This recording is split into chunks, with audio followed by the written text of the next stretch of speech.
This is day 3. I'm on I-75 South in Ohio. And yesterday I only went as far as Wapakoneta. Or as it turns out, the town is actually called Wapakoneta. So what? The guy at the TA shop says, no, that's how you pronounce it. Because I asked him, you know, I'm always asking these things because unless you're from this area, you can never know. Like, you know, to me, N-E-T-A in the end means Nita, right? That's proper English. But the guy says, no, it's a Native American term, Wapakoneta. Anyway, the truck didn't pull yesterday at all with this huge open top and square side machine.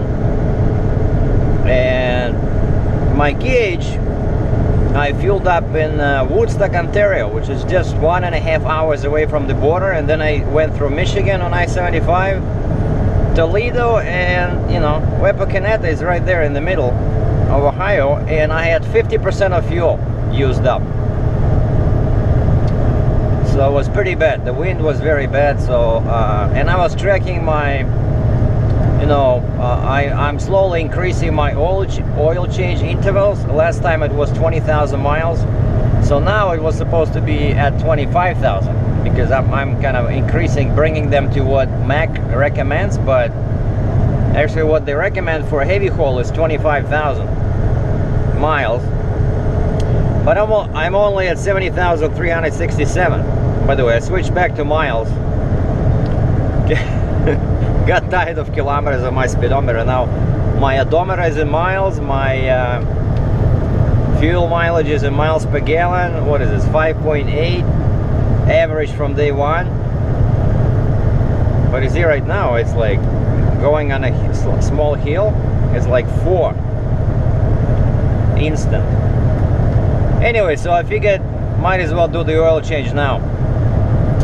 I went inside the shop, I said, okay, you have any synthetic oil? The guy says, well, we have a partially synthetic, costs you 50 bucks extra. Oh, we have full synthetic, Mobil Delvac 1, and that's $200 extra. I said, hey, I do heavy haul, remember? $200 don't scare me. Okay, let's do this one.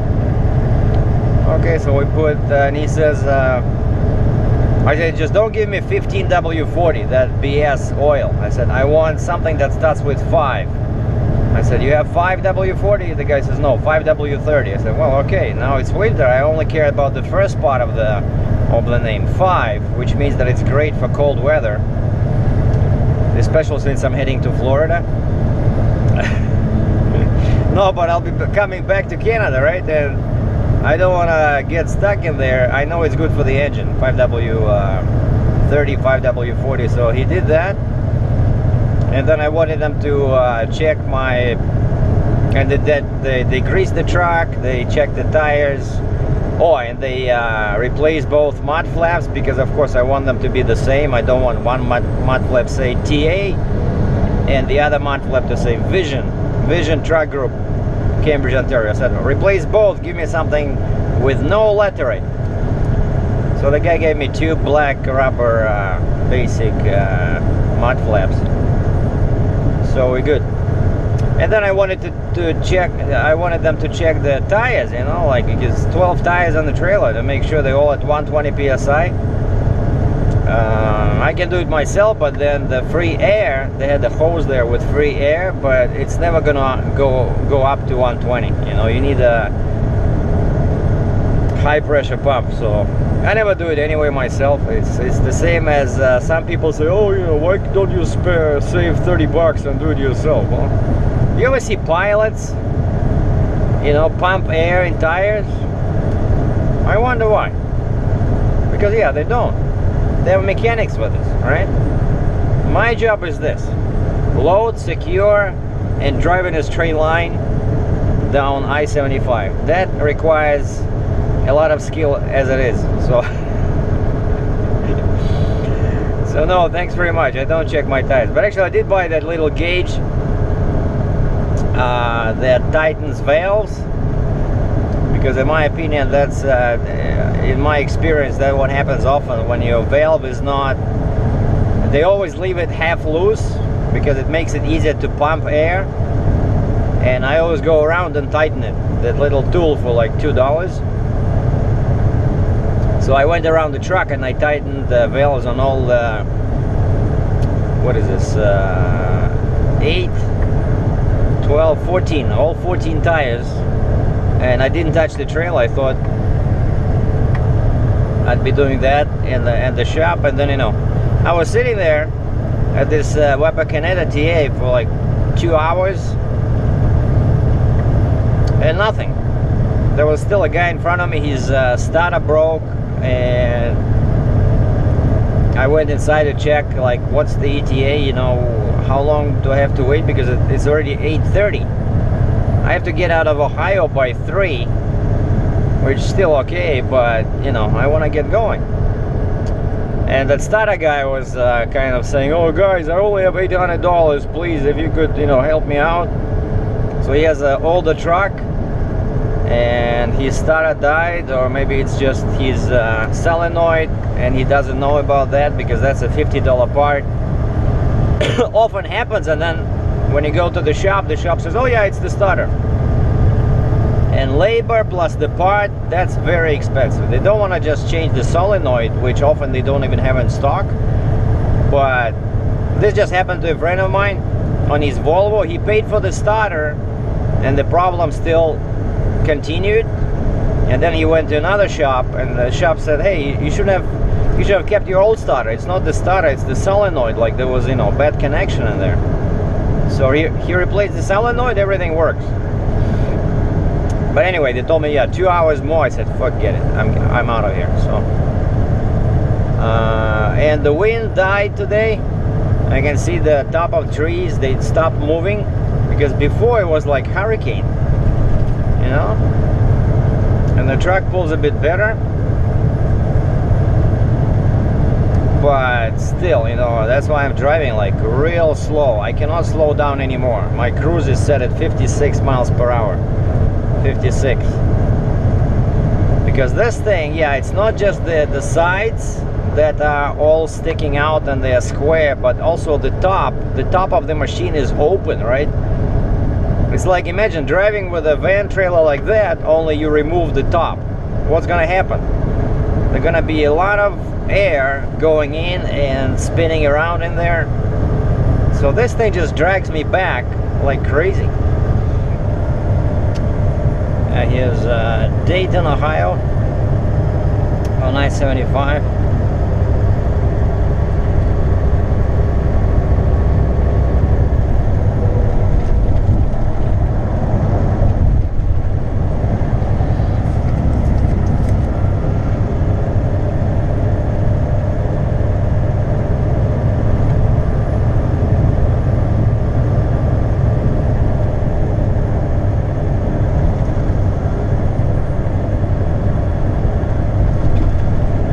It's been a while since I've been here, so I'm happy to see that there's no repairs anymore, no construction. Because this part over here, it was like 2 very narrow lanes. Oh wow, they still have the signs, but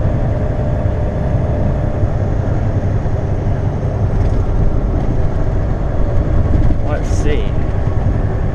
Yeah, that would looks like a downtown over there.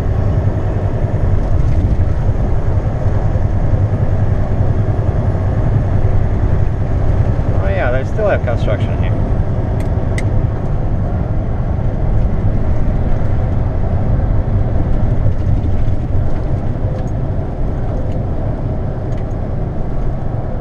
In 1.5 miles, to the left on I-75.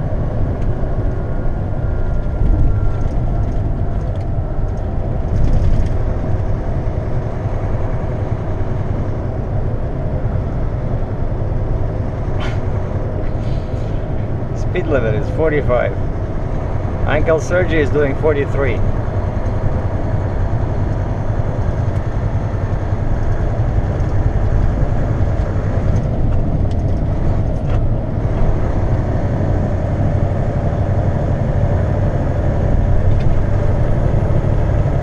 And as I always say, in the construction zone, you're guaranteed 2 tickets if they catch you speeding. 1 for dangerous driving and 1 for speeding.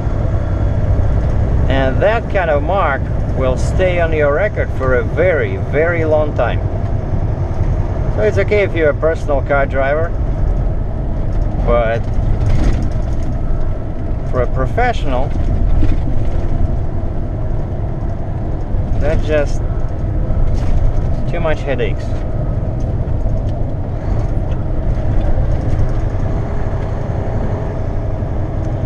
I hate when they, have these concrete blocks on the sides,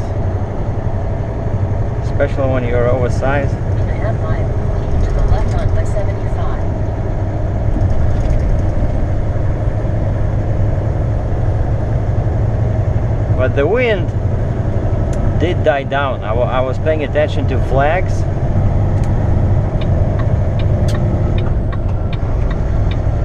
Yeah, let's get the heck out of that curb lane, because it's like this.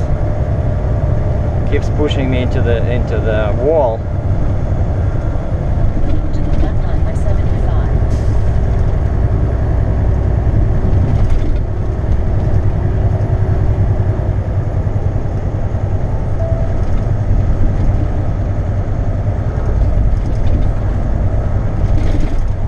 Continue on this road for 20 miles.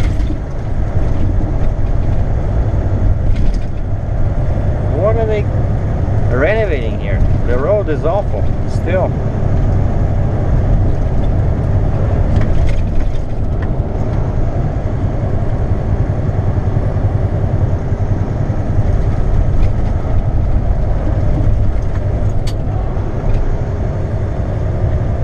Oh, something's happening on that side over there. Lots of cop cars.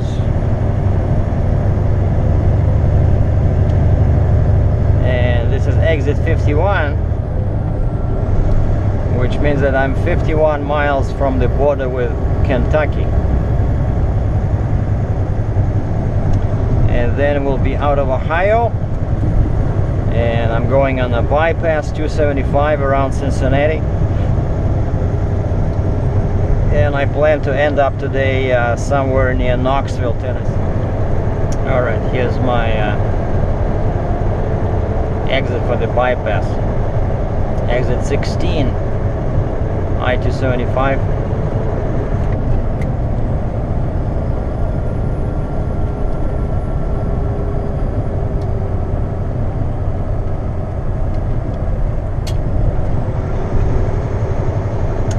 I saw everybody's braking. Actually, I saw the rainbow lights, but from a distance. I wasn't sure if it was just a road call, or police. Lots of cops today on the road.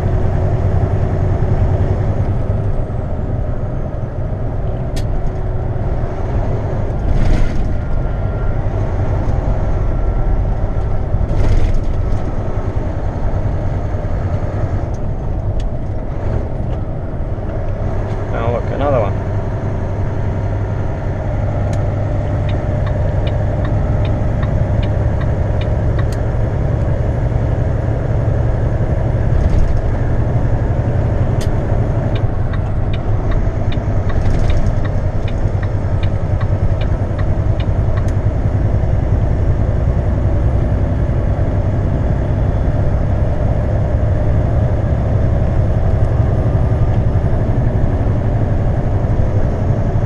Okay, I need 275 east.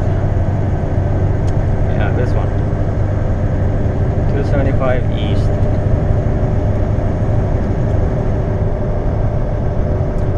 Because I'm bypassing Cincinnati on the eastern side.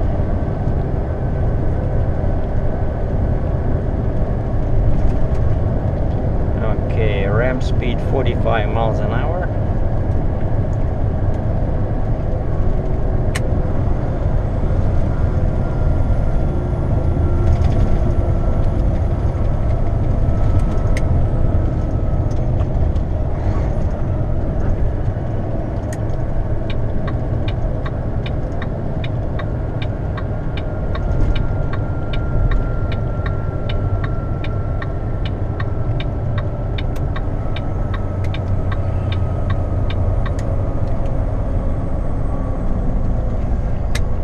And I made it to the ramp.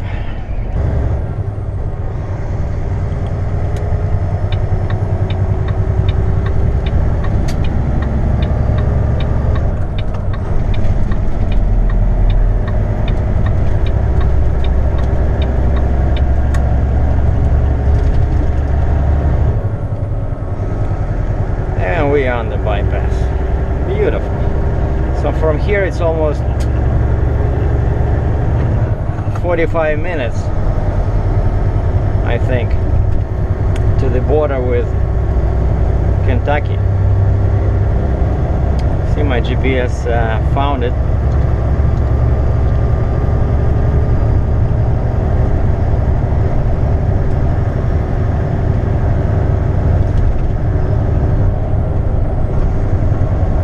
Beautiful day today.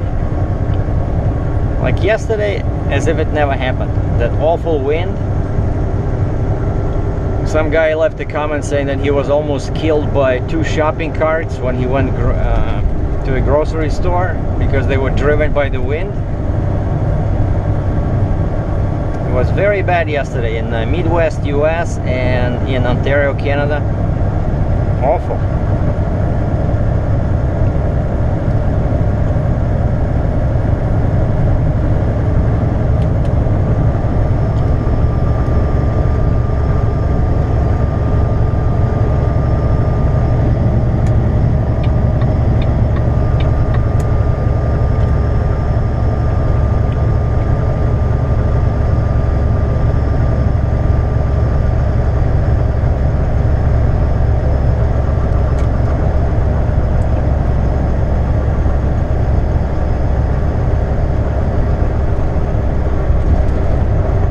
Kentucky is going to be lots of fun for me because there's lots of hills.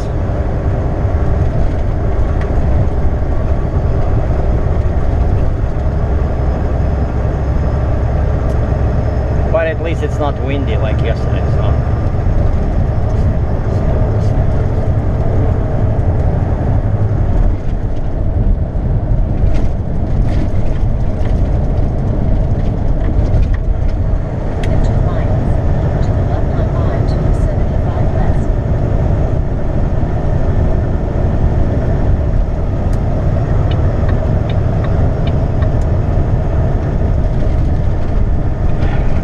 See from the sign, I'm leaving Ohio and entering Kentucky. The unbridled spirit.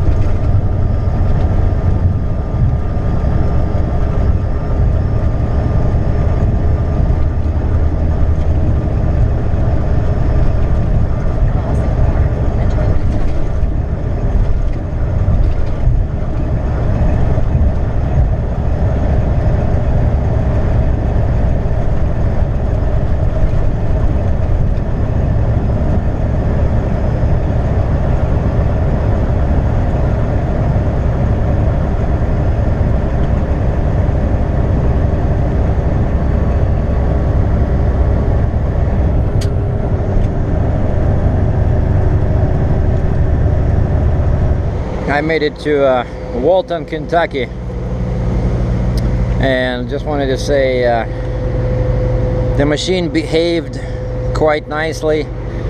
I was concerned it would start moving. No, all these chains proved to be, you know, very effective, like this double change on each side. The only thing I had to tighten a couple of times were these ones in the back here. Other than that, it didn't shift, you know. It was like welded into my trailer. I'm pretty happy how, and it does catch lots of wind, you know. All these crazy pieces, you know, all these pieces of metal, you see how everything is shaped. It's like I'm dragging, I don't know, a big bathtub, you know.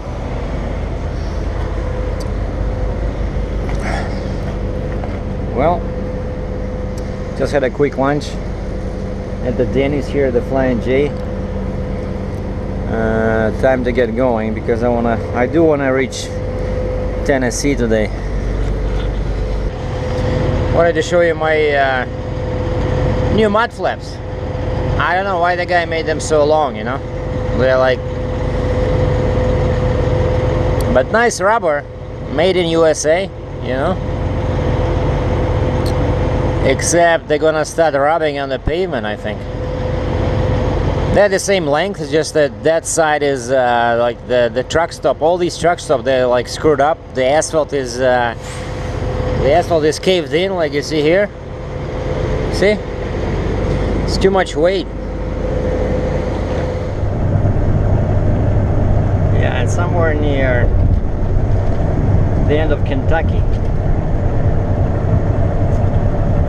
It's very hilly here on I-75.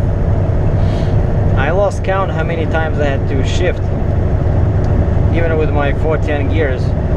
And this is the border on the GPS. That's Tennessee.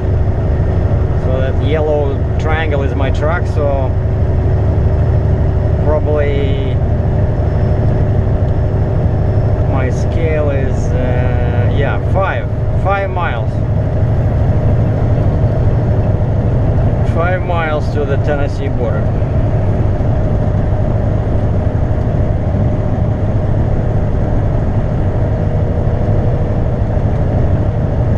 And on my left is another one of those smart drivers that you know, they like passing trucks on hills, like Swift.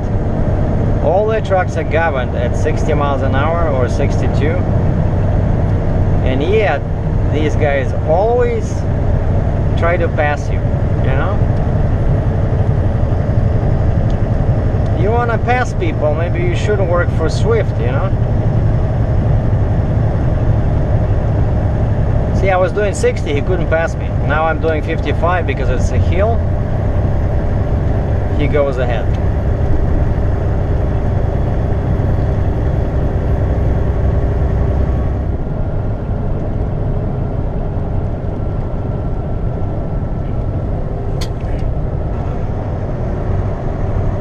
And here's the sign on the right. Tennessee. We're gonna stop here for a quick break. Crossing border, entering Tennessee.